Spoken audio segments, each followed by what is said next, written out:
आलो रामदूता. तर तुकोबराय म्हणतात मी हनुमंतरायांना पूर्णपणे शरण आहे. कशामुळे शरण आहेत हो तुकोबराय? तर हनुमंतराया हे संत आहेत याची कबुली रामायणामध्ये वैराच्या भावानं दिली. रावणाचा भाऊ कोण? बिभीषण. बिभीषणजी एकदा पहाटेच्या प्रहरी काय करत होते? भजन करत होते. आणि त्यावेळी हनुमंतराया फिरत फिरत आले.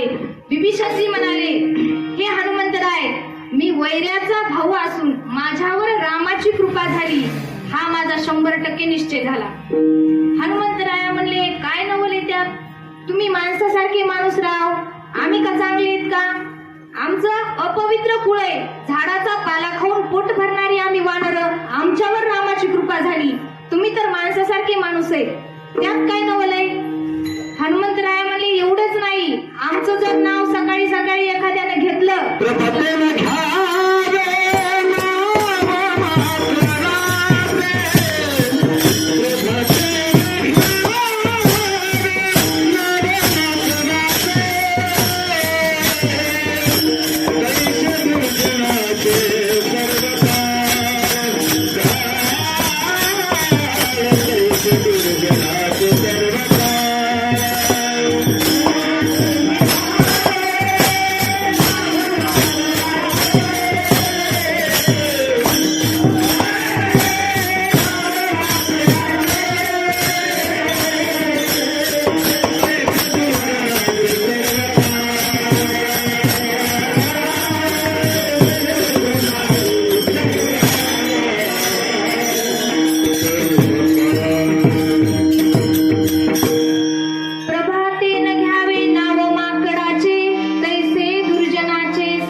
तर त्याला दिवसभर अन्न मिळत नाही. बिभीषणजी म्हणाले, काय म्हणायचे तर म्हणा हनुमंता, पण आज माझ्यावर रामप्रभूची कृपा झाली हे 100% मी निश्चयाने सांगतो. कसं काय बघा, कारण संत भेटले की काय होत असतो? संतांच्या दर्शनानं कोटी जन्माची पातक पळून जात असतात. एवढंच नाही महाराज, बघा, बिनु सत्संग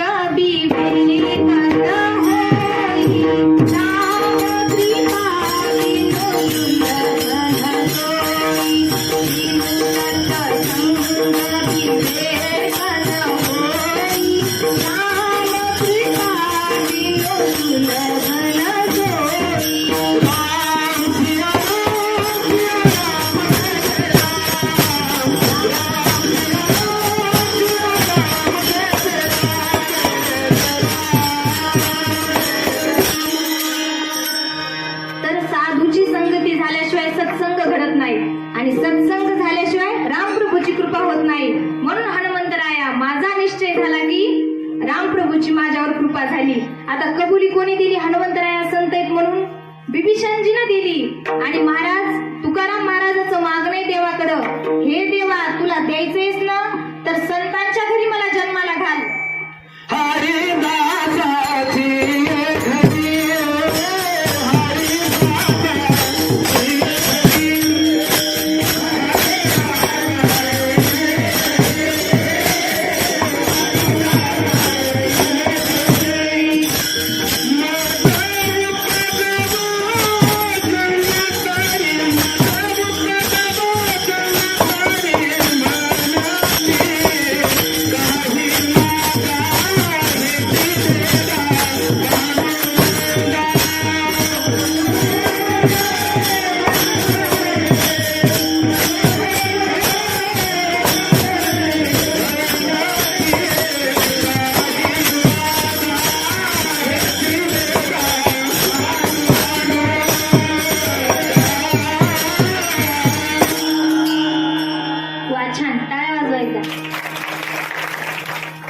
तर हरिदासाची घरी मज उपजवा जन्मांतरी, म्हणसी काही मागा हेची देगा पांडुरंगा.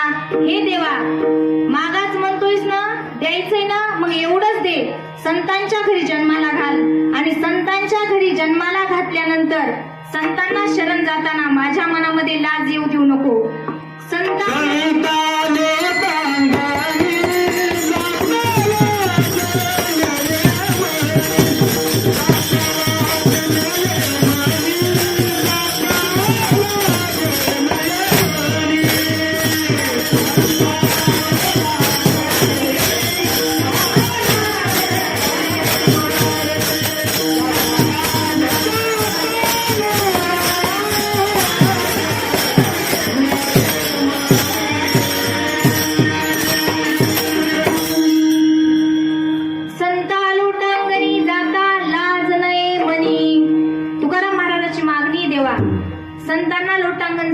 शरण जाताना माझ्या मनामध्ये लाज येऊ देऊ नको. बघा देवा महाराज असंही बघा, माणसाला इतरत्र फिरायला लाज वाटत नाही, पण कीर्तनात बसायला लाज वाटते.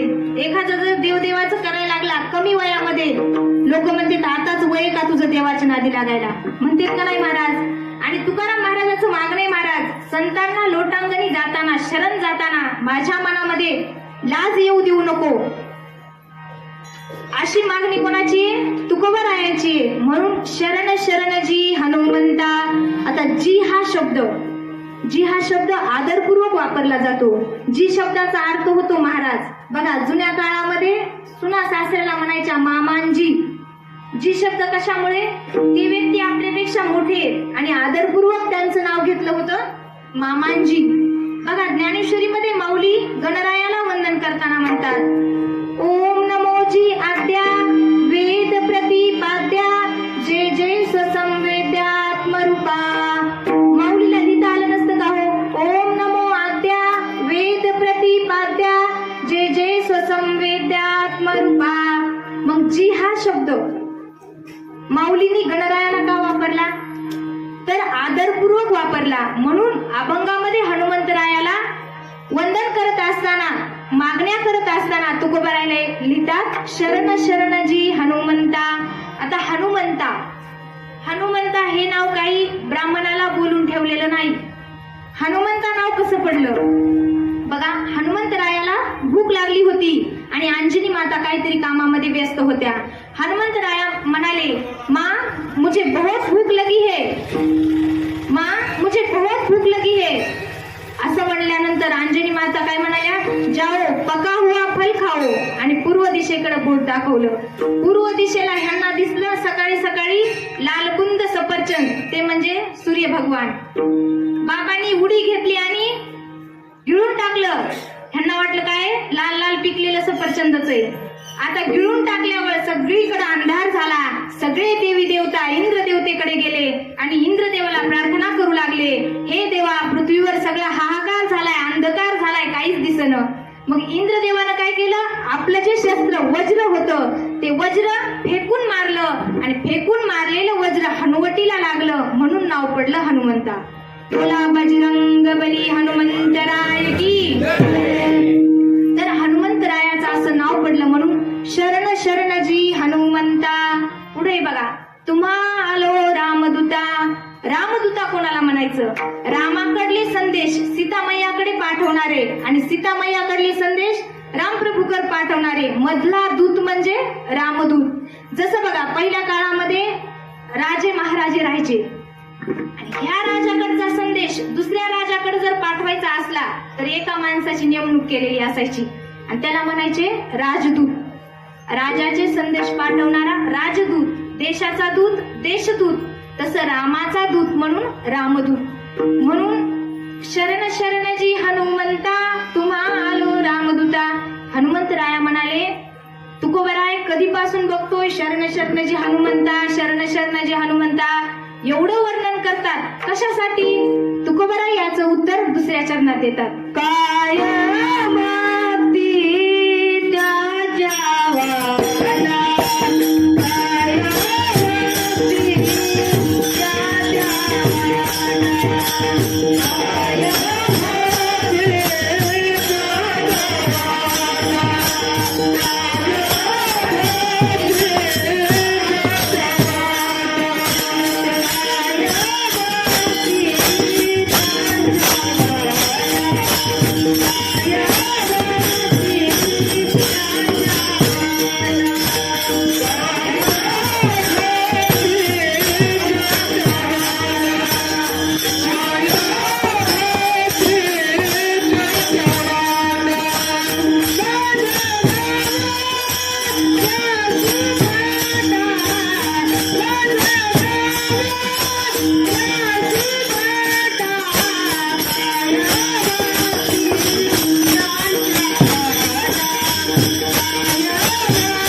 उपस्थित आहेत. काही वांगीवरून आलेत, काही इकडे लोणगाववरून आलेत, बरेच पालक आज सावरगावून आलेत. आज लेकरांचं कौतुक पाहायला पालक उपस्थित आहेत. गेल्या वेळेस तुमच्या इथे सेवा झाली होती गणपती उत्सवामध्ये, त्यावेळेस पालक हजर नव्हते, त्यामुळे तुम्हाला म्हटलं होतं लेकराचं भरभरून कौतुक करा.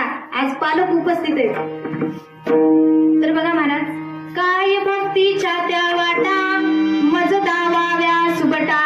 हे हनुमंता, ज्या काही भक्तीच्या वाटा आहेत त्या तुम्ही आम्हाला दाखवाव्या. कोणत्या भक्ती आहेत हो? नवविध प्रकारच्या 9 प्रकारच्या भक्ती आहेत. बघा एका श्लोकामध्ये सांगून टाकते. श्रवणम कीर्तनम विष्णू स्मरणम पादसेवनम अर्चनम वंदनम दास्यम सख्यम आत्मनिवेदनम. श्रवण भक्ती, कीर्तन भक्ती, मोजत चला 9 भक्ती येतात. श्रवण भक्ती, कीर्तन भक्ती, स्मरण भक्ती, पादसेवनम भक्ती, अर्चनम भक्ती, वंदनम भक्ती, दास्यम भक्ती, सख्यम भक्ती आणि 9वी आत्मनिवेदनम. मग महाराज या 9 प्रकारच्या भक्ती आम्हाला कळाल्या, पण ह्याच्यानं कोणाचा उद्धार झाला? श्रवण भक्तीनं परीक्षिती राजाचा उद्धार झाला. श्रीमद भागवत पुराणाचं 7 दिवस कथा ऐकली आणि मोक्षपद प्राप्त झालं. कीर्तन भक्तीने शुकदेवांचा उद्धार झाला. नंतर येते बघा पादसेवन भक्ती, ही लक्ष्मी मातेनं केली.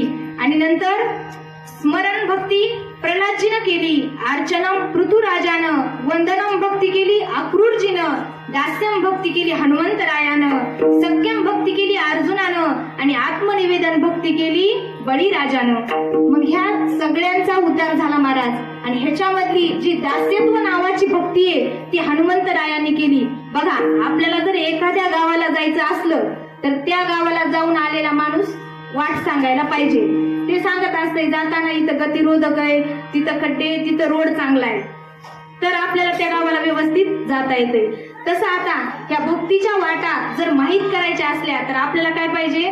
तिथं पोहोचून आलेला माणूस पाहिजे. आणि तिथं कोण पोहोचलेले? दास्यत्व नावाची भक्ती हनुमंतरायांनी खूप चांगली केली. बघा, याला प्रमाण आहे.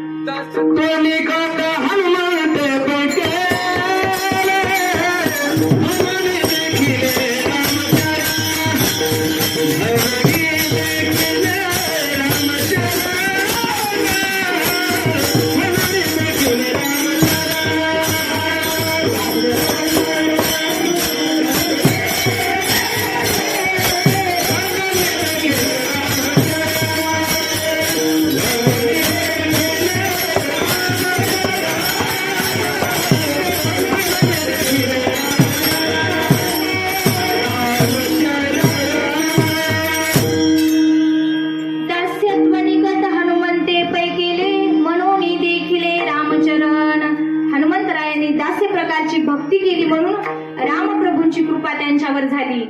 म्हणून तुकाराम महाराज म्हणतात, काय भक्तीच्या त्या वाटा मज दावाव्या सुबटा.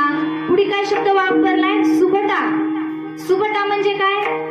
सु म्हणजे चांगला आणि भट्ट म्हणजे योद्धा, जो चांगला योद्धा आहे. आणि